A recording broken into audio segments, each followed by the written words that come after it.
Spare me the commentary. Because you're listening to Know the Lore on the NerdSloth Podcast Network.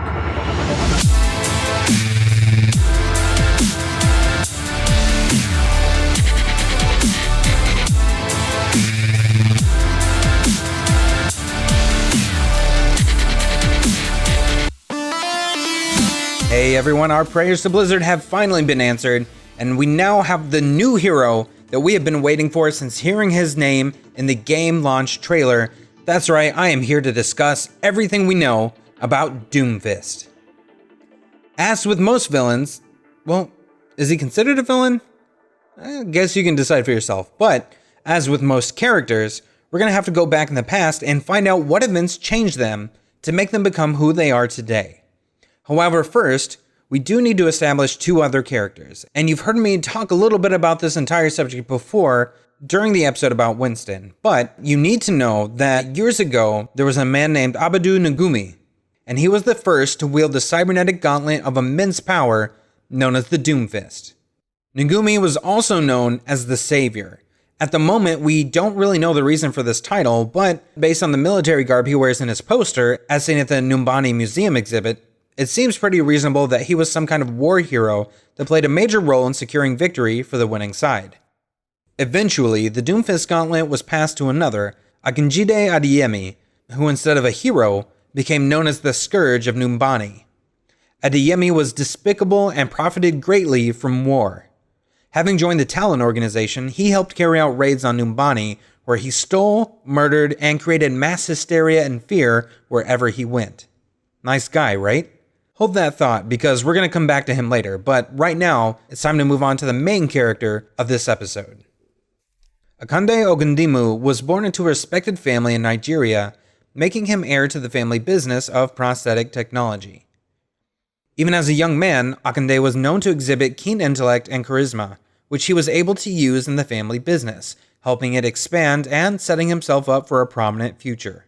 When he wasn't aiding the business, he was training or competing in his favorite hobby, martial arts. Some of the skills in which he thrived include Dombe, a West African style of boxing, and Gidigbo, a form of wrestling which uses lots of throwing techniques, among several others. Akande blended all he learned into his own personal fighting style, and accompanied by his sharp intuition and intelligence, he was able to dominate opponents in tournaments all across Africa. But everything changed once the Omnic Crisis struck, and in the aftermath, Akande's right arm was amputated. The family business was easily able to replace the appendage, and the cybernetic enhancements that accompanied it made him stronger. However, because of the prosthetic, he was no longer eligible to compete in competition. Akande then tried to pour all of his focus into his business, but the drive just wasn't there, and he found himself feeling empty. As chance would have it, Akande ran across the infamous second Doomfist, Akinjide Adeyemi, the Scourge.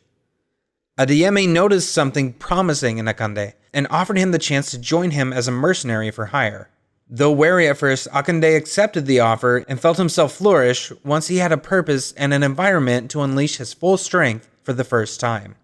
Once Akande had proven himself, Adeyemi brought him before Talon. The belief of both Adeyemi and Talon was that humanity becomes stronger through conflict. An idea that resonated well with Akande, who blamed the Omnics for the loss of his arm and additionally, the loss of his promising fighting career, which was cut too short as a result. Akande also noticed a constant power struggle within Talon, which intrigued him and let him flex his intellect and charisma as well as his muscle. As Akande grew in reputation and power within the organization, Adeyemi was content with continuing to profit on the Numbani raids. Realizing Adeyemi was holding both he and the organization back, Akande murdered him and claimed the legendary gauntlet for himself, becoming Doomfist the successor. The move aided this new Doomfist in breaching the inner circle of Talon, which is controlled by a special council. As a leader, he helped orchestrate a conflict that Talon hoped would eventually involve the entire world. However, whatever that conflict was is not yet known to us. But Doomfist's plan was interrupted during a confrontation in Numbani involving Overwatch. Although the team sent some of their best and brightest, Doomfist was able to overcome both Tracer and Genji Shimada. However, seeing both his teammates fall, the Overwatch member known only as Winston became enraged and managed to defeat Doomfist. The gauntlet was confiscated, and he soon found himself imprisoned in a helix-guarded maximum security prison as enemy 88503. There he remained for several years as the Doomfist legacy ended and became nothing more than a memory and a museum exhibit in Numbani where the gauntlet now resided. Talon operatives Reaper and Widowmaker once made an attempt to steal the gauntlet back, but were thwarted by Tracer and Winston with the aid of a young bystander named Brian, who actually wielded the gauntlet for one successful punch. As I mentioned, years passed, and Doomfist spent his time plotting, planning, and letting his hate for Overwatch fester. Then, early one morning, a Talon aircraft breached the Helix security installation holding the dangerous prisoner. The Talon agent Reaper entered the facility, leaving bodies of over a dozen guards behind. As this transpired, Doomfist was able to punch his way out of his cell using nothing but his normal prosthetic, and joined Reaper, who helped him escape. During this reunion, Reaper caught Doomfist up on everything that was going on with Talon, including the failed assassination attempt on Katya Volskaya, Reaper's having to keep tabs on Sombra, who he says has her own agenda, and the successful assassination of Takartha Mondada, which informed us that tensions between humans and Omnics are at the highest they've ever been since the Uprising, where the Omnic terrorist group, Null Sector, had taken control of King's Row. They traveled to Monaco, where Doomfist, Widowmaker, and Sombra entered a casino to meet with another Talon leader, an Omnic known as Maximilian, who informed Doomfist that not everyone in Talon is happy to hear of his freedom. A group of Talon agents then stormed the casino, but Doomfist and Widowmaker took them out with ease during some hand-to-hand combat. Widowmaker was able to confirm that these assassins belonged to another of Talon's leaders, Viali. Having traveled to Venice, Widowmaker, Reaper, and Sombra eliminated several agents while Doomfist entered a masquerade party to confront Viali. Viali informed Doomfist that Talon will be heading in a new direction, despite Doomfist's insistence that Talon is not about gaining wealth and power. Once he hinted that Doomfist will no longer be a part of the leadership, Doomfist kills Viali before returning to the inner circle to meet with the other heads of Talon, which include Reaper, Maximilian, and at least 6 other individuals. There they discuss their plans to start a new war.